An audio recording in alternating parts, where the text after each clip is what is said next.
বাংলাদেশ যে উন্নতি হয়েছে তারই সুফসল আমরা দেখছি। এবং যেখানে বিএনপি আমলে বাজেটের মাত্র 70% বাস্তবায়িত হতো, সেখানে আমরা দেখেছি এই আওয়ামী লীগের গত 5 বছরে 87% বাজেট এখানে বাস্তবায়িত হয়েছে। আমার নির্বাচনী এলাকা কক্সবাজার 3-এর জনগণকে আমি ধন্যবাদ জানাচ্ছি। চট্টগ্রাম থেকে কক্সবাজার 13টি আসনের মধ্যে সর্বোচ্চ ভোটে আমার আসনে আমাকে তারা জয়ী করেছে। সব দল নির্বিশেষে আমাকে 1,60,000 ভোটের ব্যবধানে অত্যন্ত শক্তিশালী প্রার্থী থাকা সত্ত্বেও আমার বিপক্ষে সমস্ত রাজনৈতিক দল এক হওয়া সত্ত্বেও 1,60,000 ভোটের ব্যবধানে আমাকে বিজয়ী করাতে আমি তাদেরকে ধন্যবাদ জানাচ্ছি এই পার্লামেন্টের মাধ্যমে। আমার মাননীয় স্পিকার, কক্সবাজার চট্টগ্রাম সড়ক 6 লেনে উন্নীতকরণ এখন দেশবাসীর দাবি। প্রতিদিন এখানে হাজার হাজার টুরিস্ট এবং বছরে 1 কোটি টুরিস্ট কক্সবাজারে যাচ্ছে, আমাদের উন্নয়ন সেখানে চোখে পড়ছে না। মাননীয় প্রধানমন্ত্রী আমাদেরকে 18,000 কোটি টাকার বিনিময়ে নান্দনিক রেল স্টেশন সহ রেল দিয়েছেন। মাননীয় প্রধানমন্ত্রী 12,000 কোটি টাকায় আন্তর্জাতিক বিমানবন্দর দিয়েছেন।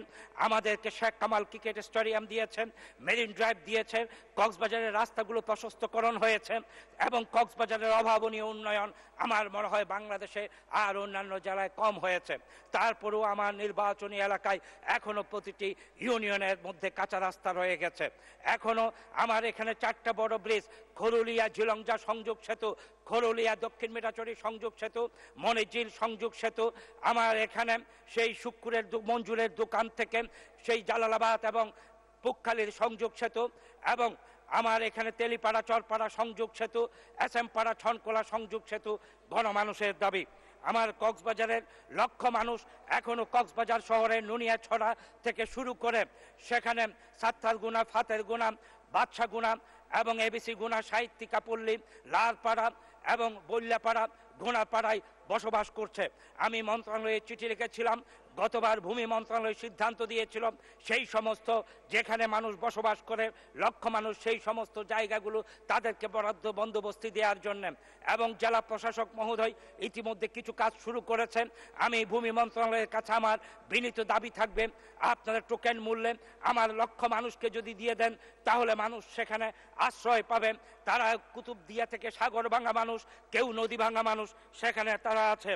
আমার ঈদগাঁও উপজেলা গঠিত হয়েছে আজকে 1 বছর হয়েছে, সেখানে কিন্তু এখনো কোনো স্থাপনা ঘটেনি। সেখানে ঈদগাঁও উপজেলা পরিষদ নির্মাণ করা দরকার আমাদের, এখন ভাড়া বাসায় চলছেন। সেখানে আমাদের ফায়ার স্টেশন, হাসপাতাল করা দরকার। স্কুল কলেজগুলো সরকারিকরণ বাকি রয়ে গেছে, এই বিষয়ে দৃষ্টি দেওয়ার জন্য আমি বিনীত অনুরোধ জানাচ্ছি। 1000 বছরের শহর রামুকে পৌরসভার দাবি জানাচ্ছি, এবং আমার প্রতিটি এলাকার মধ্যে বিশেষ করে যারা লবণ শিল্পে আছেন, 1 লক্ষ মানুষ লবণ চাষি, সেই লবণ বাম্পার ফলন হয়েছে। মাননীয় স্পিকার, আমাকে আর 3 মিনিট দেওয়ার জন্য বিনীত অনুরোধ। সেখানে লবণ চাষিদের লবণ আমদানি নিষিদ্ধ করার আমি দাবি জানাচ্ছি।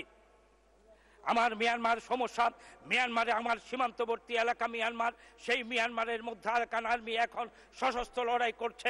আমার নির্বাচনী এলাকা থেকে মাত্র 2 কিলোমিটারের মধ্যে তাদের অবস্থান। মাননীয় প্রধানমন্ত্রী যদি সেনানিবাস না দিতেন তাহলে কক্সবাজার আজকে অনিরাপদ হয়ে যেত, এতদিন তারা দখল করে ফেলতো।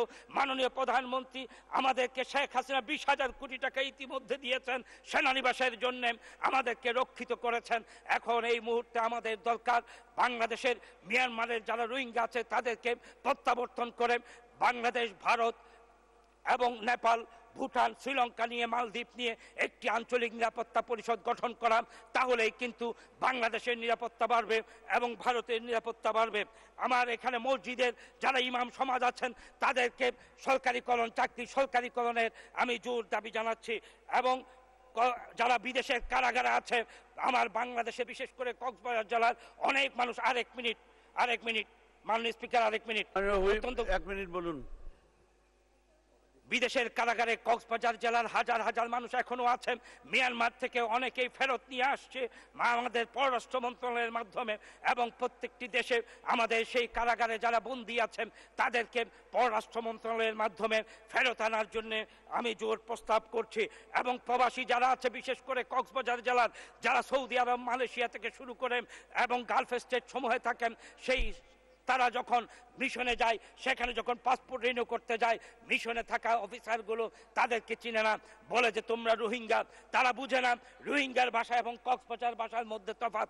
আমি আজকে আপনাদের মাধ্যমে পররাষ্ট্র মন্ত্রণালয়ের প্রতিটি দপ্তরের সেখানে কক্সবাজারের ভাষা বোঝা মানুষদেরকে নিয়োগ দেওয়ার জন্য, যাতে কক্সবাজারের মানুষ হয়রানি না হয়, সেটি আমি জোর দাবি জানাচ্ছি। এবং আমি সাথে সাথে আজকের এই সবাই, আমি আজকের এই অধিবেশনে সকলকে ধন্যবাদ জানাচ্ছি। আমাদের সোলার লাইট ছিল, সোলার লাইট আবার দেওয়ার জন্য আমি বিনীত প্রস্তাব করছি।